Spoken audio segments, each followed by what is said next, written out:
Hello everybody and welcome back to episode 52 of Europe in Detail. If you're new around here, in the series we have visited numerous places across Europe and tried to recreate these beautiful little villages. Most of them are distinct in one way or another, but currently we are nestled in the Swiss Alps. I'm pretty excited to work with snow for the first time in the series and have some really neat things planned.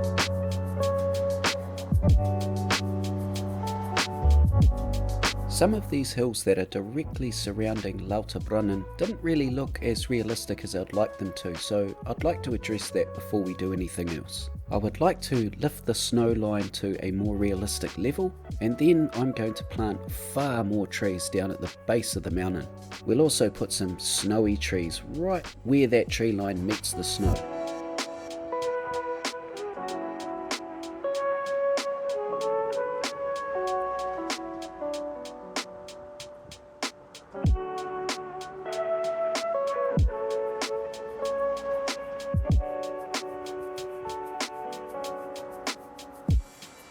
I also noticed that the cliff I had made behind the town was nowhere near the size it was in real life, so let's make this a little bit bigger. Here we're going to make it about another 30 in-game meters higher than it was originally, and we're also going to extend it quite significantly towards the south. I've noticed from all the pictures and videos that I've watched that my cliff was far too small.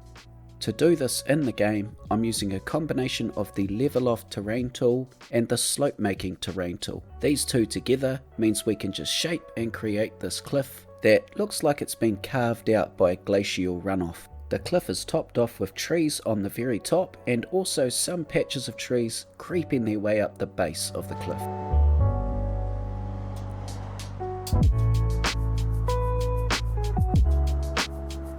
Initially, we had been using rocks to create these mountains, but with all of the work that was entailed with doing that, I don't really think it gave us the look that we were after. So I started experimenting with the terrain tool again, and more specifically to see if I could achieve these sort of weathered or eroded ridges on a lot of these Swiss mountains that make them quite unique, at least in terms of a comparison with the mountains where I'm from in New Zealand.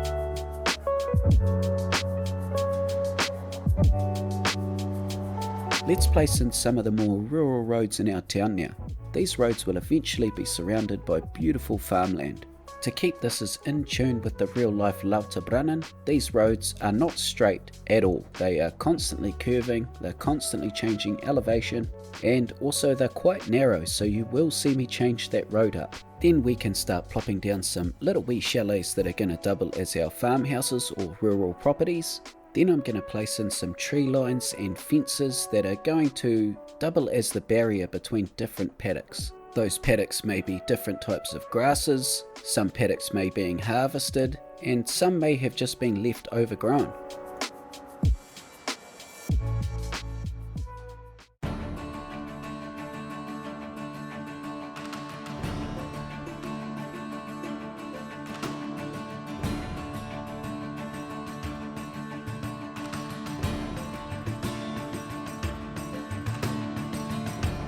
Before we can create any more of the town, I would like to move the train line over to the left hand side of the valley and also have the stream running more centrally in the valley. These are things we definitely need to get right before we detail any further. In real life the train line terminates within Lauterbrunnen, but for the game's sake purposes I've run it right through from one edge of the map to the other. Now I want to extend that main road through the middle of Lauterbrunnen, over the river and out the other side, and this is following pretty closely to how it comes through in real life. It has this curvy nature around and over the river, and the elevation change here is pretty steep as well. This road is also a really good example of how there just doesn't seem to be any straight roads. So with that road finally in, we can drop back and start detailing from where we left off in the last episode. There's going to be two different types of building that we place here. The ones near the main road are going to be a mix of single dwelling buildings and cabins, hotels big and small, commercial, and a handful of public service buildings. We are also trying to leave as much open space as we can between some of these buildings as the grassy areas creep right into this part of town. I'm also being conscious that as we move towards the swervy part of the main road, the buildings get quite compact. I would call this the middle of Lauterbrunnen. So the way I'm going to try and achieve that within game is you will see the buildings get a little bit closer together as we get to that part of the main road. There'll be less and less of those large grass areas, and you might see a little bit more commercial buzz or commercial activity.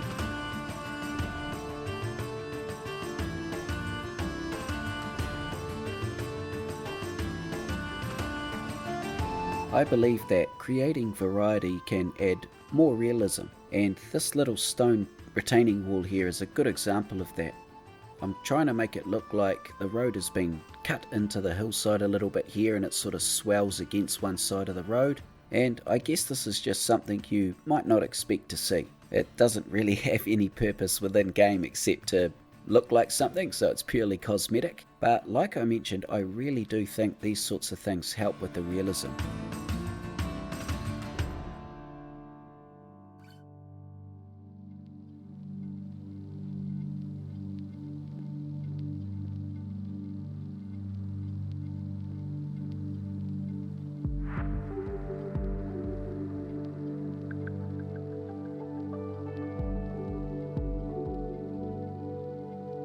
Now let's spend some time detailing these buildings we've placed down. When it comes to detailing, I know that I need to be really motivated to do it properly. So for me, if I place down too many buildings or make it too difficult to go back and detail an area, I find that it very quickly becomes a chore to have to go back to areas well after they've been built. Hence why you'll really only see me build a block at a time, at least while we're here in Switzerland.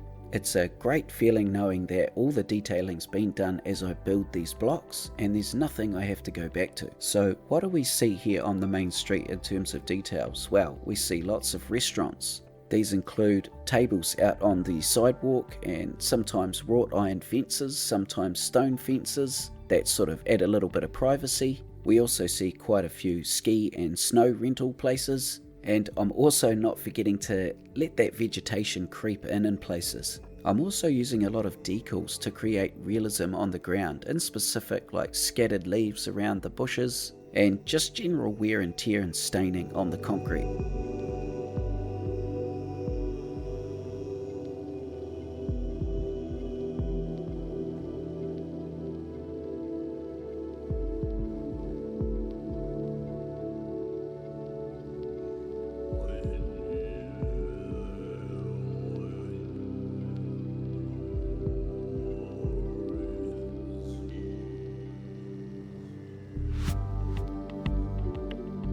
The last thing I'll do here before we move on is turn off the parking on these peripheral roads. Then we can go up the main street detailing one building at a time, and we're going to start with this restaurant here. As you can see, we've got real people using the tables out the front, which is cool, but some of the textures on the building itself aren't that great.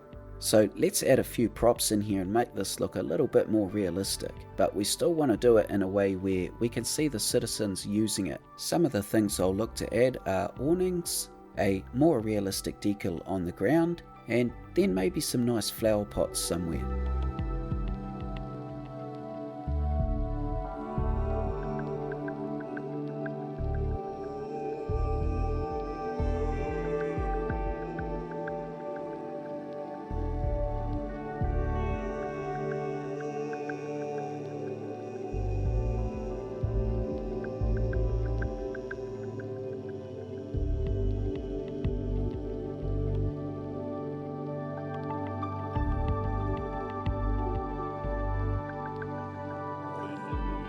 I'd like to share a tip with all you ultra detailers out there. I like to use mossy and grungy decals directly under things like planters and in the corners of buildings where there's low foot traffic to sort of represent maybe a part of the plant's root system is growing out through and along the ground, or something of the like. It could also represent an area with less foot traffic that just sort of gets neglected. It helps to sort of picture real life and what you would expect to see.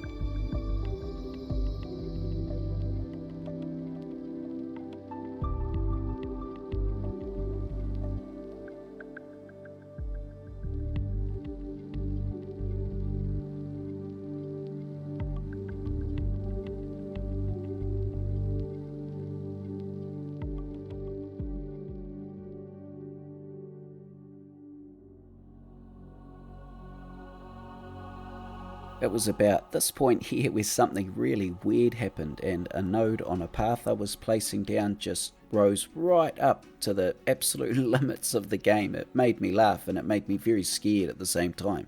Touch wood, it has not happened since, but yeah, it's really strange. Once I'd sorted that out, I want to push on now and create our first sports rental shop. I found a pretty cool one here from the workshop that says sports sort of Aspen or something on it, which I thought was pretty cool. So I'm going to use procedural objects to make this look a little bit more Swissian. Is that a word? Swissian?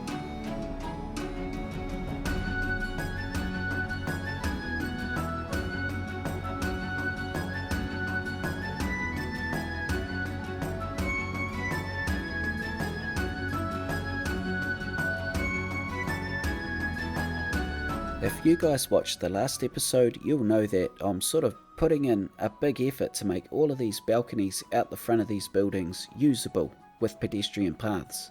I just thought it would be nice to have them using all the stairs and maybe potentially getting them to hang out on the balconies and make it look like they're just leaning on the rails and sort of hanging out. But the method I used to create this within game is the same method I used while we were in Greece. I find it's easier to place these concrete pedestrian paths down first and then sort of build around them. This sort of aims to minimise that clipping that we get where the citizens walk through things. And once I've got the basics in, like the surface, the stone walls and the stairs, I'll make my way down the necessity list. So it'll be the shop fronts, then it'll be things like bins, planters and maybe vending machines.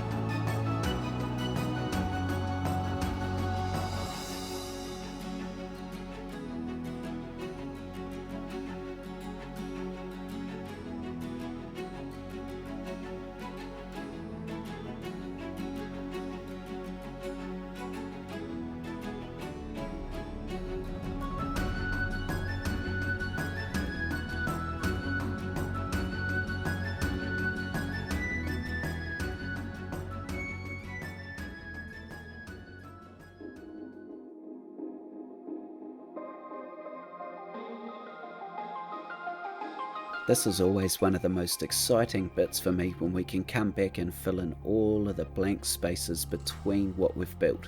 Here I'm going to add a few more standalone buildings. Some of them are set away back off the road with just a little wee path connecting it. I've also placed in a handful of fences. Some of these are old broken wooden ones, some of them are stone ones, and then finally I'll add all the grasses in and the trees, and wow, I'm really happy with how this comes out. The whole idea with the series was to have these places inspire.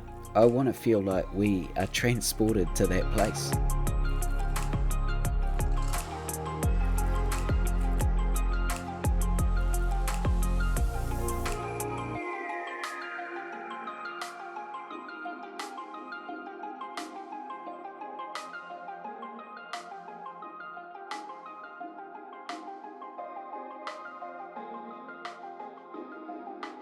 Okay guys, so a little spoiler alert here. I'm placing in a Cogwheel train station that's going to go up the mountainside. I wasn't going to release this information until I had to, but I guess I have to now because I need to put the station in. Where I've decided to place the train station isn't accurate with real life.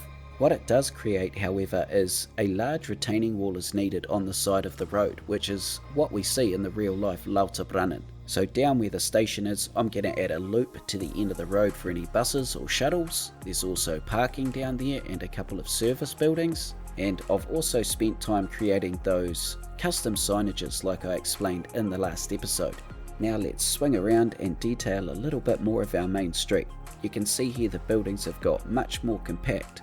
We are creeping our way near the centre of the town. So here I've got a couple of really big hotels, and I'm trying to vary all of the detailing out the front of these areas as well. Some buildings are just concrete with vehicles parked out the front, others have old planters and vegetation, and I'm also taking the time to put a couple of really nice balconied restaurants in here. I think these come out really nice, and I'd really love to know what you guys think. Could you picture yourselves sitting down out here and having a meal?